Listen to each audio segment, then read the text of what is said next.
Hi, everyone. Welcome into the It's Official podcast, created by Jeff Siegel, proudly hosted by Jeremy Plonk. It's the holiday edition. Merry Christmas to all out there and those celebrating. Happy Hanukkah and happy holidays as we wrap up the 2025 season. Here on the podcast, each and every Tuesday, we take a look at 5 hot topics in horse racing, and we start off with the horse who got us most excited last week with the annual Goosebump Award. Our weekly award started this year.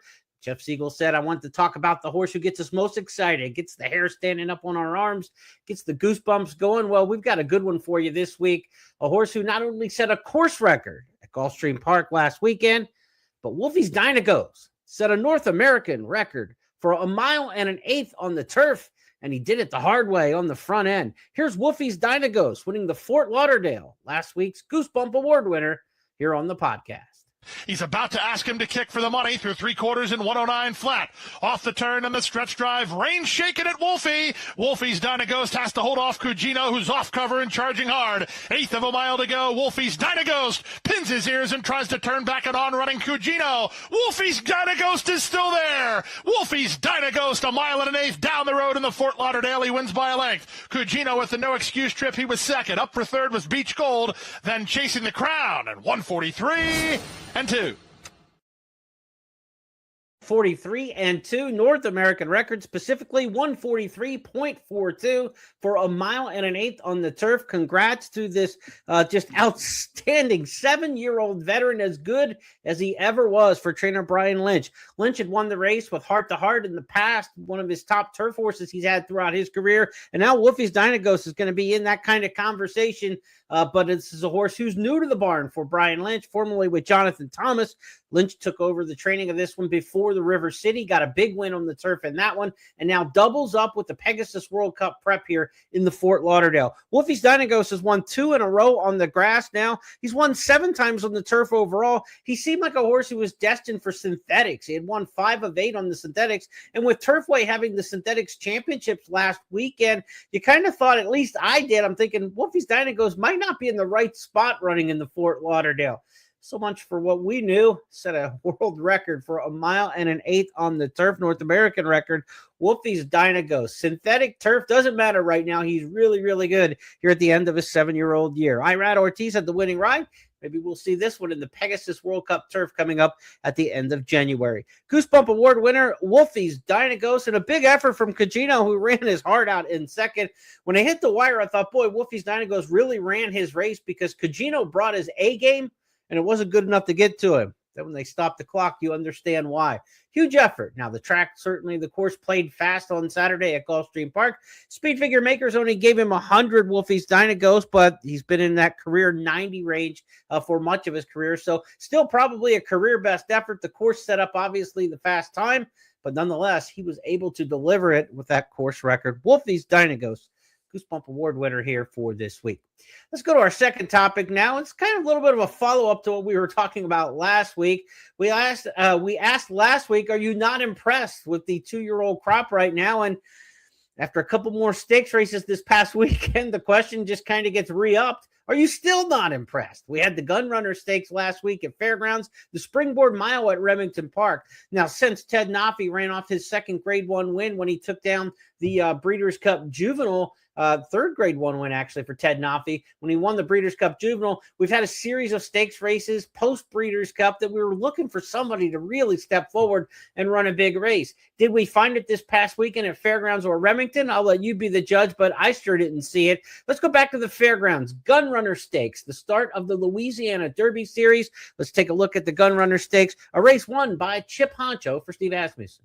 As they come toward the top of the stretch. And then comes Quality Mischief with on the inside as they straighten away now. Liberty National, who's trying to launch a bid. They straighten away after 3/4 in 1 minute 10.98 seconds. Crown the Buckeye, a furlong away from finishing them off with Jareth Ludberry. Crown the Buckeye as a 3-length leader as they come down toward the final 16th from Chip Poncho. Liberty National finishing up well toward the inside. Quality Mischief also trying to join these at the finish. It's Crown the Buckeye. Crown the Buckeye near home. Chip Poncho on the outside getting up. Chip Poncho! Chip Poncho has won it in the final strides in the Gun Runners.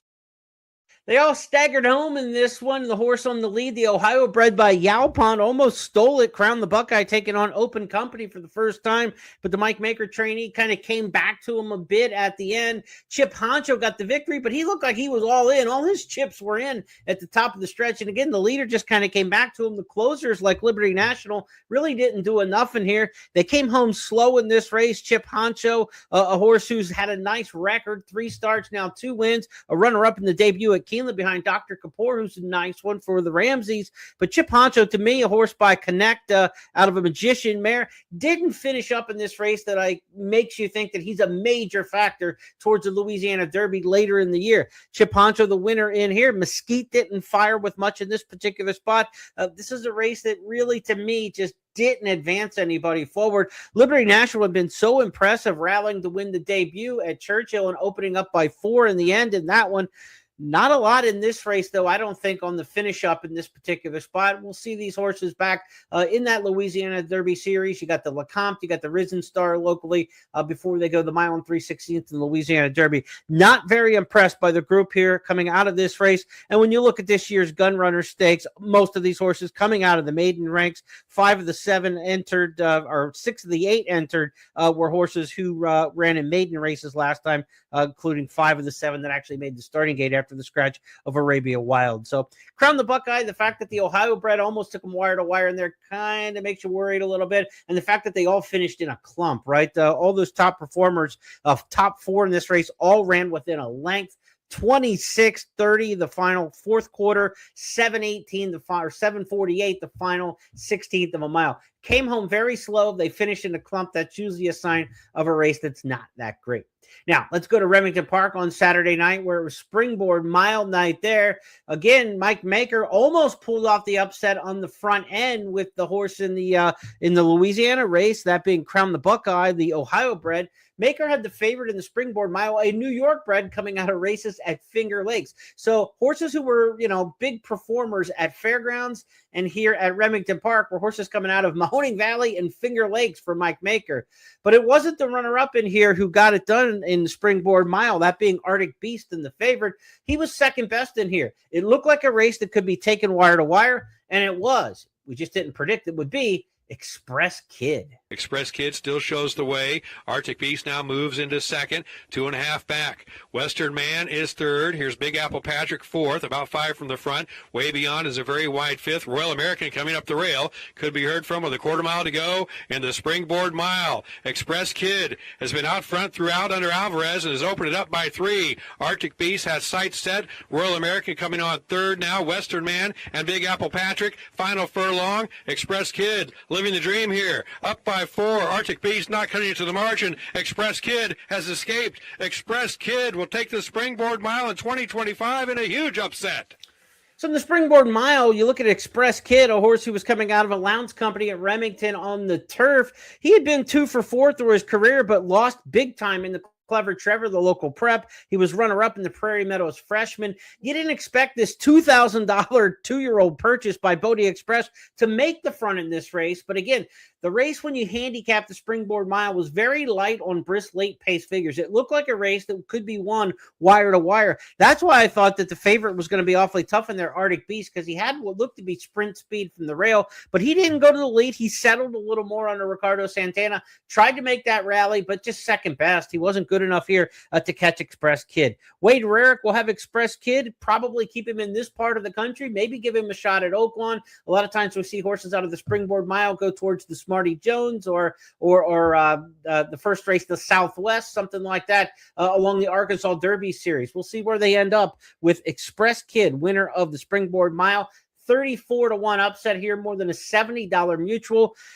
Just doesn't give you the feel in here that this is going to be a major player towards the Triple Crown Trail. Arctic Beast, the runner-up, was always kind of considered maybe a miler at most by Yalpon, a sprint, definitely a top-notch sprinter. Spice Runner, the horse who won the Iroquois for Steve Asmussen, just hasn't developed past September. He's regressed in his recent starts. So a Springboard Mile this year, if you're going to get a horse in here from the Springboard Mile, it's going to go long on the trail. we're going to have to find them because right now it doesn't look like this race is going to stretch anybody out to be major Arkansas Derby type threats in 2026. That's a look at the Fairgrounds and Remington Park results. And as we asked, at the top of this topic, are you still not impressed? Well, let's take a look at the horses that we've got in recent weeks who have won stakes races on the 3-year-old trail to be. These are key 2-year-old stakes winners with Kentucky Derby qualifying points. These are all the Kentucky Derby qualifying points races and their winners. 10 points to all those winners on the top spot. 30 points went to the Breeders' Cup Juvenile, of course, with Ted Naffy. But you look since that Breeders' Cup from the top, the Springboard Mile, the Gun Runner, the Low South Futurity, the Remsen, the Kentucky Jockey Club. Further Ado kind of took a little bit of a step back, but still won. Paladin won, but didn't overwhelm in the Remsen. He might be the best of this group. If you told me which one of these last 5 winners since Ted Naffy won the Breeders' Cup, between Further Ado, Paladin, Litmus Test, Chip Honcho, and Express Kid this past weekend, which one of those 5 feel more like Derby horses? Paladin, I think for sure. Renegade, the runner-up in the Remsen, would also be in that category. So maybe the Remsen's the strongest of this group. Further Ado, there's still a chance for him to be pretty darn good. Remember, he won that maiden race at Keeneland, allowance race, I should say, by 20 lengths. So we know he's got some talent about him in Further Ado.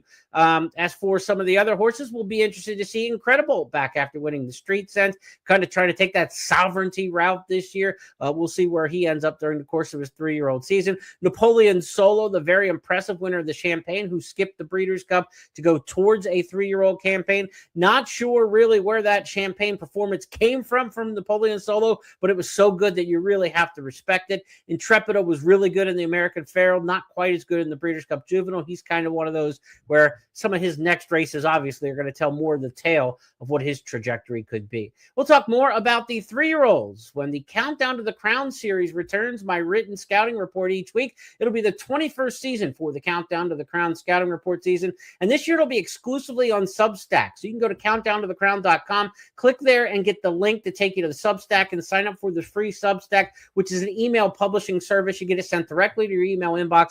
But I'll have Countdown to the Crown for you beginning the first Friday of the new year, which this year will be January 2nd. So we are right around the corner, about 2 weeks away from debuting Countdown to the Crown Season 21. And I will give you each and every week the scouting report on the 3-year-olds leading up and through the Triple Crown races. But are we impressed by what we've seen in recent weeks?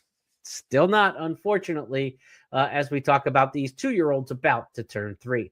Next topic this week, we're going to have a little fun for the holidays. Of course, you remember the old animated Christmas special with the Heat Miser and Snow Miser, Year Without a Santa Claus. We're going to talk about some Heat Misers in 2025, a couple guys that you want to keep an eye on what they did in terms of some major statistics, who was hot. We'll also talk about some Snow Misers coming up in just a minute, but take a look at who I think are the Heat Misers of 2025. Man, did you follow these guys and make a bundle off of them?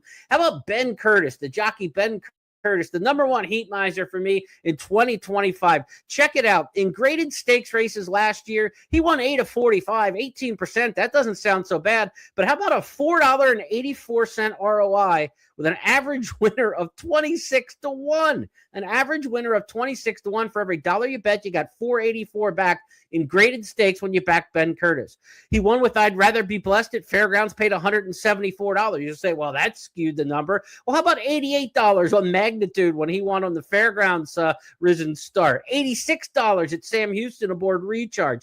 $28 on Simply in Front at Keeneland. $22 aboard Think Big at Keeneland. And he also added graded stakes winners at $16, $11, and $6. His 8 wins in graded stakes, 7 of them paid $11 or more. 3 of them paid $86 plus. Ben Curtis in graded stakes races in 2025.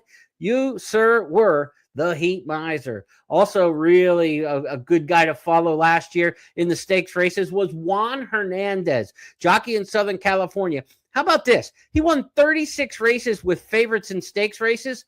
61% wins when he rode in stakes races aboard favorites. Juan Hernandez, well delivered. When he was on the right horse, he got you home. 79% of the favorites that Juan Hernandez rode in stakes races last year finished in the exacta. Now, you might say he rides in Southern California and his numbers for Bob Baffert or everything. He went 23 for 36 riding for Bob Baffert in stakes races with favorites. but he went 12 for 21 with others, scoring well over 50% with his favorites. You put Juan Hernandez on the best horse in a stakes race in Southern California, not only did he deliver, but he delivered far above others and expectations. Two big heat misers last year in stakes company, jockey Ben Curtis and jockey Juan Hernandez. Just some tremendous numbers there. How about that series of long shots for Ben Curtis? Now the other side of it, you've got the heat misers. What about the snow misers? Some cold numbers here. We went jockeys for the heat miser category. As we talk about the snow misers of 2025, let's talk about some trainers in here in stakes company. And some names that you'll know. Antonio Sano, Rick Dutrow, Doug O'Neill. Kentucky Derby winners, Dutrow and O'Neill amongst those. Get a load of these cold stats for 2025. Antonio Sano, 0 for 28 in stakes races. The largest 0 for in the country in stakes races last year in 2025 belonged to Antonio Sano. Based at Gulfstream, but not afraid to ship. We saw him in New York and around the country, as you often do with Sano. But no luck, 0 for 28 in stakes company. How about Rick Dutrow on the comeback? Captain Cook won the Withers. That's the good news. That's his only stakes winner from 25 starters this year. 1 for 25 in stakes company for Rick Dutrow as his comeback tour continues. And then Doug O'Neill.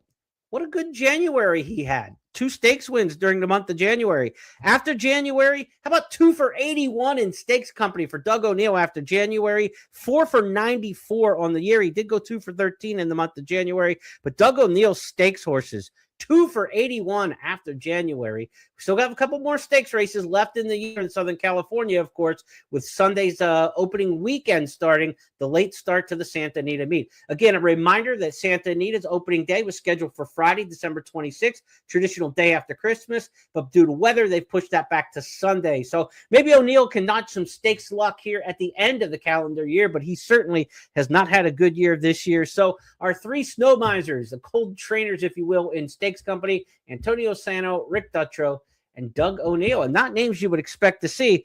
Let's hope they have better seasons in 2026. Let's wrap up as we usually do each week here on the podcast with our stars of tomorrow. These are the horses coming out of maiden or allowance races, maybe some horses that we're going to look forward to in some big stakes races to come. And that could be for Golden Tempo. Saturday at the fairgrounds, the Gunrunner Stakes was the big race on the card for the 2-year-olds, but on the undercard, there were a couple nice winners on the undercard program, including the Cherie DeVoe train Golden Tempo. Keep a look on this one. This was a debut, last of 10 to first in 110-3, going 6 furlongs. Let's take a look at the winner at Fairgrounds, Golden Tempo, one to watch towards the Louisiana Derby. Golden Tempo has dropped back to last.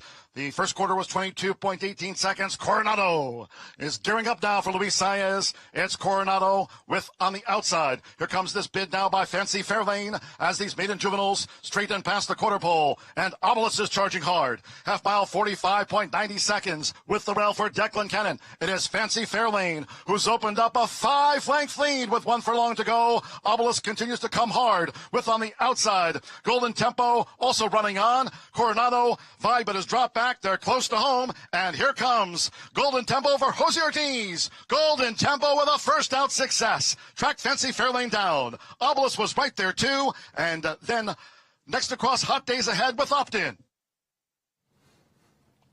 Big Good-looking rally, good-looking gallop out there. One to watch for Cherie DeVoe, Golden Tempo. Last to first in a 6-furlong sprint.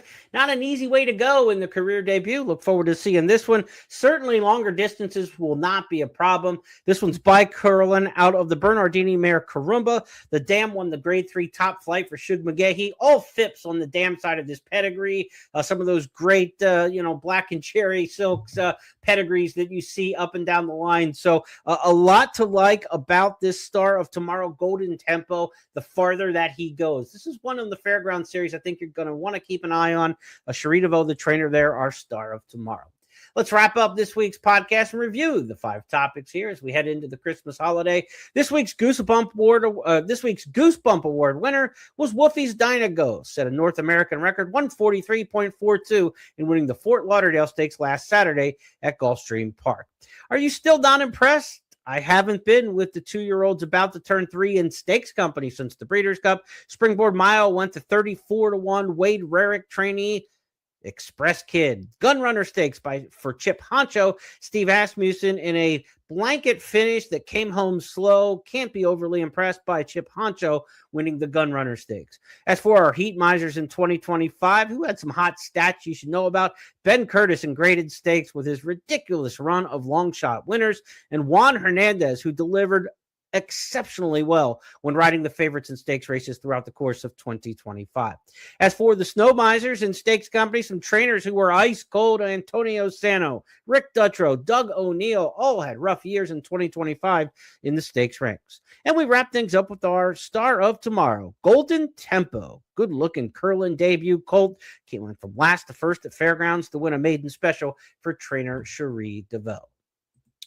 Those 5 topics are now official because our handicapper emeritus and creator of this show, Jeff Siegel, and I say so. That's the way we invented the game. That's the way we play it, and we'll continue to do so each and every week. We've got another show left here in 2025. We'll be back with you next week as the December 30th edition. We'll wrap up the 2025 campaign for us. We hope to see you then. Between now and then, enjoy the Christmas holiday. Scott Shapiro and I will be back on Friday as we preview some weekend stakes races. We'll talk about some stakes races on the First Call podcast. We'll preview 2 stakes races on Saturday at Gulfstream and 6 stakes races on Sunday on the rescheduled opening day at Santa Anita. So be sure to join us on Friday for that.